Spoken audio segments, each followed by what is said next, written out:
하나님의 선하심과 돌보심이 여러분의 삶 가운데 함께 하시길 축복합니다. 오늘 함께 보실 하나님의 말씀은 에스겔서 26장 15절 말씀입니다. 주 여호와께서 이같이 두로에 대하여 말씀하시되 내가 엎드러지는 소리에 모든 섬이 진동하지 아니하겠느냐. 곧 너희 가운데에 상한 자가 부르짖으며 죽임을 당할 때에라. 오늘도 매일 말씀 묵상과 함께하는 우리 제천교회 성도님들을 축복합니다. 하나님은 두로에 대한 심판을 말씀하십니다. 1절 말씀에 보면 11째 어느 날에 여호와의 말씀이 에스겔에게 임합니다. 그날은 여호야김이 바벨론에 사로잡혀 간 지 11년째 되는 주전 587년에서 586년에 해당합니다. 이때가 바로 예루살렘이 함락당한 해입니다. 바로 이 시기에 이 두로에 대한 멸망이 선포됩니다. 두로는 이 팔레스타인 북부 지중해 연안에 있으면서 무역이 발달했던 상업도시입니다. 이 두로는 이 당시 지중해의 해상권을 장악했던 초강대국이었어요. 이러니 두로에게 파멸을 선포하시는 것은 이러한 의미가 있습니다. 아무리 세상적으로 강한 나라일지라도 이 하나님 앞에서 범죄하면 심판을 피할 수가 없다는 걸 보여주시기 위해서입니다. 하나님은 두로가 멸망당하는 이유를 이렇게 말씀하십니다. 바로 이 유다의 멸망을 기뻐하며 그 멸망을 이용했기 때문입니다. 2절 말씀입니다. 인자야, 두로가 예루살렘에 관하여 이르기를 아하, 만민의 문이 깨져서 내게로 돌아왔도다. 그가 황폐하였으니 내가 충만함을 얻으리라 하였도다. 당시 두로는 해상무역의 거점이었고 예루살렘은 육상무역의 거점이었습니다. 이 무역시장의 라이벌인 유다 왕국이 패망하자 크게 기뻐하면서 유다 왕국의 무역 상대국을 모두 자신의 무역 대상으로 삼은 겁니다.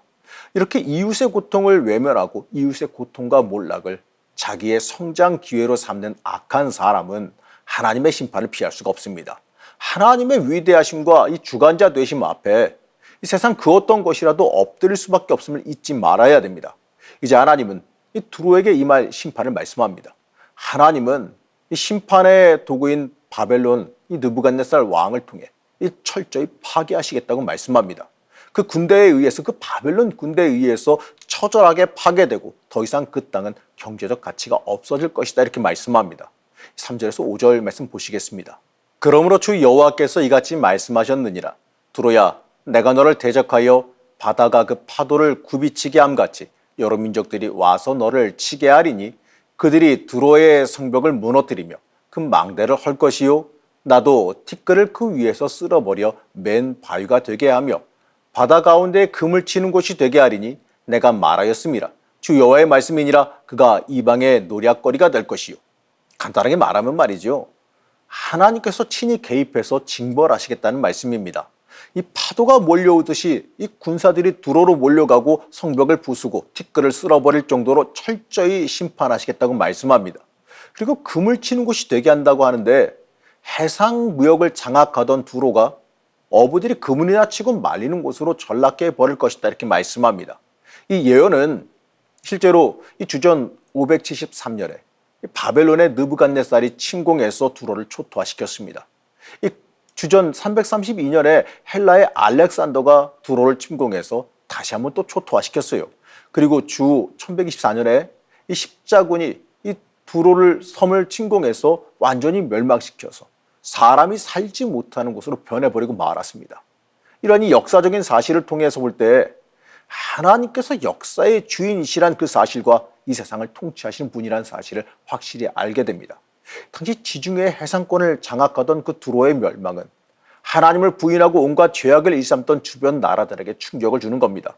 이들이 두로의 멸망으로 무역 상대국을 상실했기 때문에 그렇습니다. 이들은 이 두로의 멸망으로 인해 하나님을 두려워하며 회개했어야지만 합니다. 하지만 이들은 하나님의 뜻을 발견하지 못하고 경제적 손실만을 두고도 슬퍼하고 있었습니다. 우리도요, 이 땅을 살아가면서 만나는 모든 일 가운데에서 하나님의 뜻에 집중할 수 있어야 됩니다. 하나님의 만지심에 민감해야 돼요. 우리는 이 세상 물질과 세상 권세를 놓치는 것에 대한 억울함에 나를 만지시는 하나님의 손길을 바라보지 못할 때가 있습니다.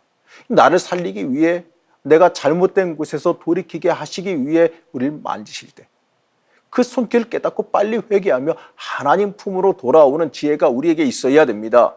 이 하나님 앞에서 하나님께 민감하며 지혜로울 수 있어야 됩니다. 이 세상적인 지혜로움보다 이 영적인 지혜로움이 우리가 간구해야 되는 기도의 제목이어야지만 합니다. 이제 이어지는 내용은 두로가 얼마나 철저히 파괴되어질 것인가에 대한 말씀입니다. 열강이 두로를 칠 때에 각종 공격의 도구를 사용할 것을 묘사합니다. 그러면서 티끌이 너를 가릴 것이다 라고 말씀하지요. 이 당시에 포장된 길이 없었기 때문에 이 많은 말이 벌판을 달리면 큰 먼지가 시야를 가렸어요. 이것은 온 성읍이 먼지로 안 보일 정도로 많은 수의 군대가 쳐들어올 것이다라는 걸 뜻합니다. 이 두로의 군대가 아무 소용이 없었고 이 말과 병거의 진동으로 성곽이 진동할 것이다라고 말합니다. 그리고 견고한 석상, 바로 그들이 섬기던 신전의 기둥이 무너진다라고 말하는데 이 두로가 섬기던 우상들이 무너진다는 걸 뜻합니다. 이처럼 하나님 외에 이 귀하게 여기던 그 모든 것들이 하나님 앞에서 아무것도 아닌 것처럼 무너지게 된다는 거죠. 이들은 그 유다의 패망을 보면서 자신들의 신이 우월한 것이라고 여겼을지도 모르겠습니다. 그리고 자신들의 문화, 자신들이 쌓은 그 모든 것들이 더 뛰어난 것이라고 여겼을 겁니다. 하지만 하나님께서는 이들의 교만을 철저히 무너뜨리셨습니다. 하나님보다 뛰어날 것이라 여긴 그 우상들도 아무런 저항도 하지 못하고 무너져 버리고 말죠. 우리의 인생에서 우리가 중요시하고 붙잡았던 것들이 하나님 중심이 되어지지 않으면 이처럼 허무하게 무너지게 된다는 사실을 잊지 말아야 됩니다. 세상적으로 뛰어나고 이 많은 부와 화려한 문화를 소유했던 그 두로가 하나님과 대적하게 되어지니 이처럼 허무하게 철저하게 패망합니다. 세상적인 것들, 이 두로가 쌓은 부와 능력이 허망하게 사라져 버리고 맙니다. 사랑하는 성도 여러분, 세상 것 의지하면 허무한 결과만 만나게 돼요. 그렇기 때문에 우리는 세상 것, 세상 권세, 세상 문화, 세상의 법칙을 의지할 것이 아니라 모든 것 위에 계시는 하나님을 전적으로 의지해야 됩니다. 그것이 우리의 살 길이기 때문에 그래요. 이 세상 권세와 명예, 세상 문화의 이 최정상이던 두로를 하나님께서 철저히 무너뜨린 역사적 사실을 만나고 보시기 바랍니다. 우리가 바라봐야 될 것은 주님 품밖에 없음을 잊지 말아야 돼요. 오늘도 하나님 꼭 붙잡고 살아가는 복이 있기를 이 시간 간절히 축복합니다. 우리의 주인 되신 하나님, 세상 권세보다 더 높은 하나님을 철저히 의지하길 원합니다. 우리를 붙잡아 주시고 하나님 의지하게 하여 주셔서 하나님의 사람으로 굳건히 서게 하여 주시옵소서. 우리가 의지해야 될 분은 하나님밖에 없음을 잊지 않게 하여 주시고 온전히 하나님 의지하는 주의 자녀가 되게 하여 주시옵소서. 오늘 하루도 하나님의 역사가 함께하기를 소망하며 예수님의 이름으로 간절히 기도드렸습니다. 아멘.